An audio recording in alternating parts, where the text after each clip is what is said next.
আসসালামু আলাইকুম। Welcome back to my channel best study Bangla academy.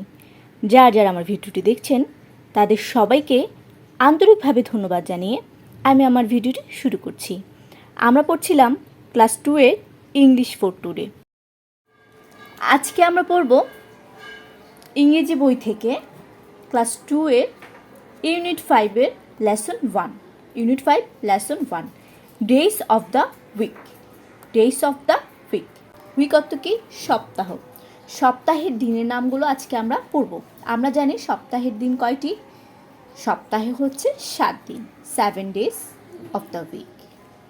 ইতিপূর্বে আমি ইউনিট 3-4-এর যতগুলো লেসন ছিল সবগুলো লেসন পড়িয়েছি। আপনারা চাইলে আমার চ্যানেলের প্লে লিস্টে যে ক্লাস 2-এর সমস্ত ইংরেজি ভিডিওগুলো দেখে আসতে পারেন। সেখানে ইউনিট 3, ইউনিট 4 অনেকগুলো লেসন রয়েছে। আজকে আমরা ইউনিট 5 শুরু করছি লেসন 1 থেকে। আজকে আমরা পড়ব ডেজ অফ দ্য উইক। তাহলে আমরা জানি যে সপ্তাহে রয়েছে 7টি দিন, 7 ডেজ অফ দ্য উইক। সপ্তাহে রয়েছে 7টি দিন।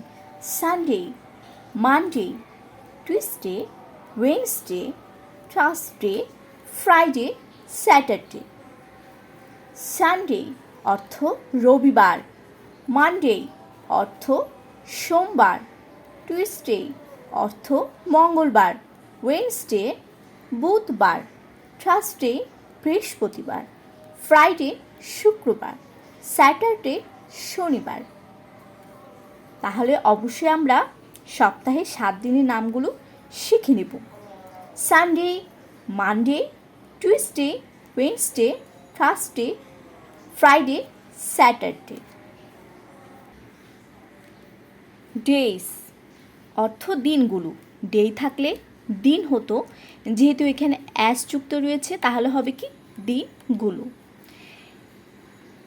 টিচার এখানে ব্ল্যাকবোর্ডের মধ্যে অর্থাৎ হোয়াইট বোর্ডের মধ্যে দেখা যাচ্ছে যে টিচার এখানে পড়াচ্ছে সানডে, রবিবার পড়াচ্ছে।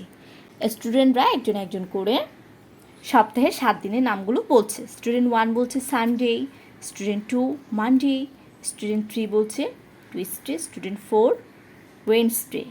এভাবে করে করেই কন্টিনিউ হতে থাকবে। এই যে আমরা এখানে দেখতে পাচ্ছি কন্টিনিউ অর্থ কি? চলতে থাকা, অর্থাৎ আবার চলতেই থাকবে। তাহলে আমরা অবশ্যই সপ্তাহে 7 দিনের নামগুলো শিখে নেব। ধন্যবাদ সবাইকে। আসসালামু আলাইকুম।